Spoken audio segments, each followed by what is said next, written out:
Selamat pagi Bapak dan teman-teman. Kami dari kelompok 2 Manajemen Organisasi akan mempresentasikan hasil kerja kami tentang leadership.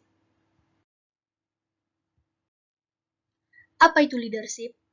Leadership atau kepemimpinan adalah suatu seni yang membentuk individu yang kuat dan tangguh untuk memotivasi sekelompok orang agar mau bertindak dan bekerja bersama demi meraih tujuan bersama. Kepemimpinan itu sendiri memerlukan sifat-sifat yang jauh lebih hebat dan kuat, sehingga dapat melampaui tugas-tugas yang dimiliki manajemen. Agar kita dapat memiliki kepemimpinan yang efektif, kita perlu menjadi seorang pemimpin yang mampu mengelola segala sumber dayanya dengan sebaik mungkin. Leadership adalah salah satu fungsi manajemen untuk mempengaruhi, mengarahkan, memotivasi dan mengawasi orang lain untuk menyelesaikan tugas-tugas yang telah direncanakan untuk mencapai tujuan dan sasaran organisasi. Keterampilan leadership akan sangat mempengaruhi kinerja organisasi, khususnya dalam hal mencapai tujuan organisasi. Menurut para ahli, menurut Stoner, leadership adalah sebuah proses dalam mengarahkan atau mempengaruhi kegiatan terkait sebuah organisasi atau kelompok demi mencapai tujuan tertentu. Menurut Wajo Sumijo, leadership merupakan kemampuan dalam diri seseorang dan mencakup sifat-sifat, seperti kepribadian, kemampuan, dan kesanggupan. Kepemimpinan tidak dapat dipisahkan dari gaya, perilaku, dan kedudukan pemimpin bersangkutan dan interaksinya dengan para pengikut serta situasi. Menurut Hemichel dan Kons, kepemimpinan adalah perilaku individu ketika memimpin aktivitas dalam kelompok atau organisasi untuk mencapai tujuan bersama atau share goal. Tujuan leadership. Yang pertama, mencapai tujuan. Kepemimpinan merupakan sebuah hal yang dibutuhkan dalam perusahaan atau kelompok, supaya tujuan dapat tercapai. Tanpa adanya satupun pihak yang berjiwa pemimpin, tujuan sulit untuk dicapai, karena tidak ada sosok yang bisa dijadikan pegangan. Yang kedua, memotivasi orang lain. Tujuan lain dari kepemimpinan adalah untuk memotivasi orang lain agar bisa melakukan sebuah hal dengan baik dan memaksimalkan kemampuan. Bila tidak ada sosok pemimpin, banyak orang yang akan mengalami demotivasi karena mereka tidak terpacu akan sesuatu atau tidak merasa memiliki kewajiban untuk melakukan hal tertentu. Berikutnya, fungsi leadership. Fungsi konsultatif. Pemimpin kerap kali memerlukan bahan pertimbangan yang mengharuskan berkonsultasi dengan orang-orang yang dipimpinnya. Konsultasi dapat pula dilakukan melakukan arus baliknya, yakni dari orang-orang yang dipimpin kepada pemimpin yang menetapkan keputusan dan memerintahkan pelaksanaannya. Hal ini berarti fungsi ini berlangsung dan bersifat komunikasi dua arah, meskipun pelaksanaannya sangat tergantung pada pihak pemimpin. Fungsi partisipatif. Fungsi ini berarti kesediaan pemimpin untuk tidak berpangku tangan pada saat-saat orang yang dipimpin melaksanakan keputusannya. Pemimpin tidak boleh sekedar mampu membuat keputusan dan memerintahkan pelaksanaannya, tetapi juga ikut dalam proses pelaksanaannya, dalam batas-batas tidak menggeser dan mengganti petugas yang bertanggung jawab melaksanakannya. Fungsi pengendalian. Pemimpin mampu mengatur aktivitas anggotanya secara terarah dan dalam koordinasi yang efektif, sehingga memungkinkan tercapainya tujuan bersama secara maksimal. Fungsi instruktif.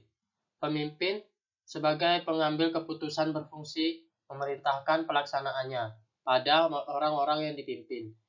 Pemimpin sebagai komunikator merupakan pihak yang menentukan apa isi perintah, bagaimana cara mengerjakan perintah, kapan, waktu, memulai pelaksanaan dan melaporkan hasilnya, dan di mana tempat mengerjakan perintah, agar keputusan dapat diwujudkan secara efektif. Berikutnya, jenis kepemimpinan. 1. pemimpin yang berwibawa, the authoritative leader. Ini merupakan salah satu jenis kepemimpinan yang paling sering kita temukan di dalam dunia kerja. Pemimpin dalam jenis kepemimpinan seperti ini cenderung mengajak anggota timnya untuk mengikuti arahan dirinya seorang.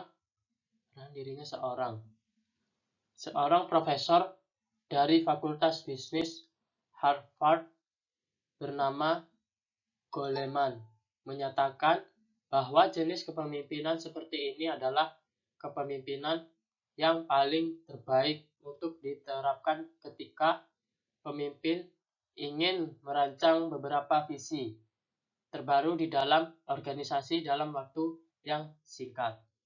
Para pemimpin dalam jenis kepemimpinan ini seakan-akan mengatakan ikut saya kepada para anggota timnya. 2. Pemimpin yang demokratik, the democratic leader. Berbeda dengan jenis kepemimpinan sebelumnya. Jenis kepemimpinan seperti ini akan membentuk seorang pemimpin yang lebih demokratik dan mau menerima serta mendengar masukan dari para anggotanya. Menurut Goleman, pemimpin dalam jenis kepemimpinan ini seolah-olah akan berkata, "Bagaimana menurut Anda?" kepada para anggota timnya. Ketiga, pemimpin yang berperan sebagai penentu kecepatan, the purchasing leader. Ketika seorang pemimpin menerapkan jenis kepemimpinan demokratik, pemimpin tersebut akan rela untuk menunggu keputusan yang paling terbaik dari hasil diskusi seluruh karyawan. Namun, jenis kepemimpinan ketiga ini akan membentuk seorang kepemimpin yang berperan sebagai penentu kecepatan. Pada pemimpin yang menerapkan jenis kepemimpinan ini, kecepatan adalah hal yang sangat kritikal bagi mereka, sehingga semakin cepat para karyawan menerapkan apa yang diperintahkan, maka akan semakin baik. Bagi Profesor Goleman, pemimpin seperti ini seolah-olah mengatakan, lakukan apa yang saya lakukan sekarang kepada para karyawannya. Berikutnya, yang keempat, yaitu pemimpin yang bersikap afiliasi atau the affiliative leader. Pada jenis kepemimpinan ini, Goleman mengatakan bahwa seorang pemimpin seolah-olah akan mengatakan orang-orang di dalam perusahaan adalah para individu yang harus diutamakan. Tidak dapat disangkal lagi bahwa jenis kepemimpinan seperti ini akan sangat membantu para pemimpin dalam membina hubungan yang baik dengan para anggotanya. Akan tetapi, jika jenis kepemimpinan seperti ini diterapkan dalam jangka panjang, maka kinerja karyawan akan semakin melemah.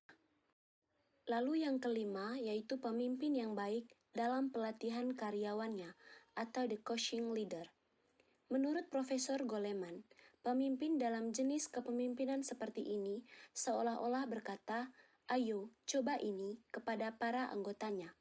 Tidak dapat disangkal lagi bahwa jenis kepemimpinan seperti ini selalu mencari-cari keahlian dan keterampilan yang ada di dalam para anggotanya, sehingga pemimpin yang menerapkan jenis kepemimpinan ini dapat membantu para karyawan dalam mengembangkan dirinya.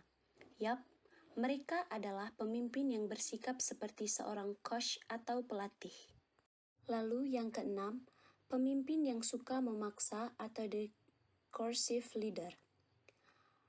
Menurut Goleman, pemimpin yang menganut jenis kepemimpinan ini seakan-akan mengatakan, lakukan apa yang saya katakan kepada subordinatnya. Menurut Profesor Goleman, Ini merupakan jenis kepemimpinan yang paling terakhir karena jarang sekali para karyawan atau anggota tim yang merasa bahagia jika mereka berada di bawah naungan jenis kepemimpinan seperti ini. Mengapa demikian?